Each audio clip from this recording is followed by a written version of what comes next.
not saying that illegal immigrants are the little guy. They're not our guys. Americans don't have a problem paying for our own poor, our own sick, our own injured.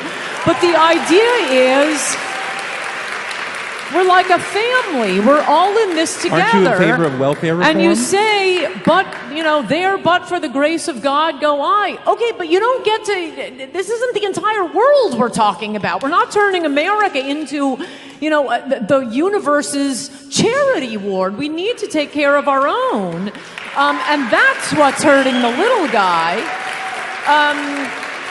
The reason illegal immigrants say they're coming for family reunification is because that's what got you a free bus pass and a box lunch in the Obama era. Whatever they need to say to be moved into the interior of the country. But this idea that, you can't break up my family. Well, okay, all of you go back then.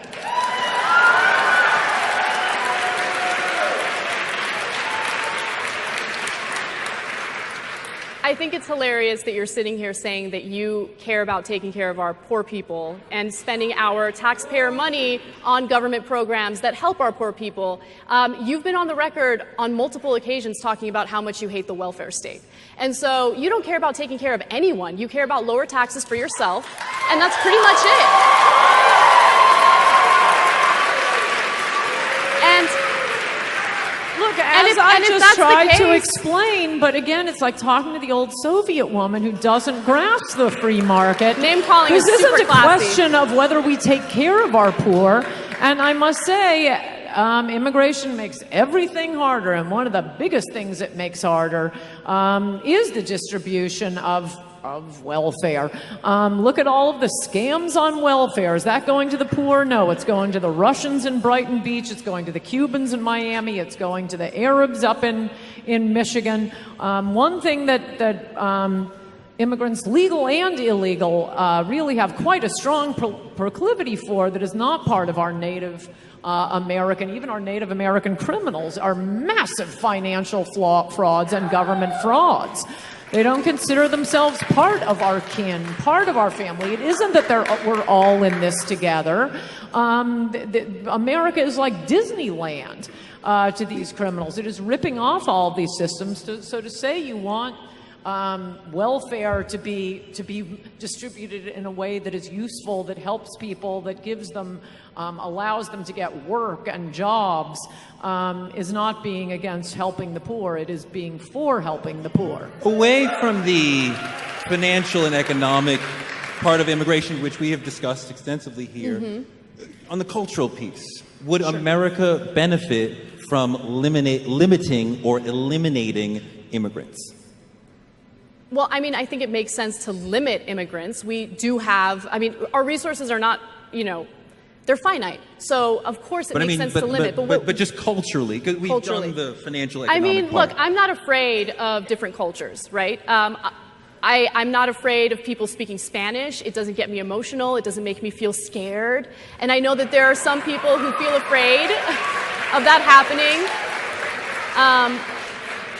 My parents are immigrants. My dad was born in Syria. My mom was born in Armenia. I was born here in Los Angeles. And nothing makes me happier than seeing different cultural, different heritages all around me. And for some reason, there's this fear on the right in regard to different cultures. I know that you, Anne, have spoken extensively about, oh my God, English is no longer going to be the main language in the United States.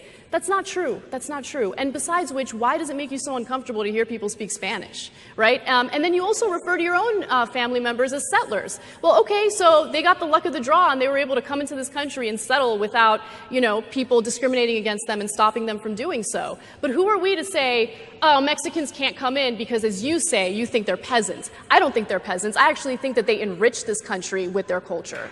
So.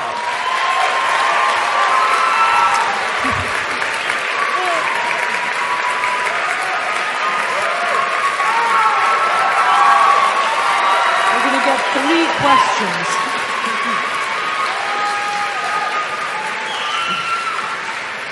First of all, this sneering mocking of Americans who suddenly wake up one day and find out no one is speaking English in their neighborhoods, I think is extremely elitist and snooty. I'm quite sure you all wouldn't like it if your kids came home from school and they sounded like Sarah Palin.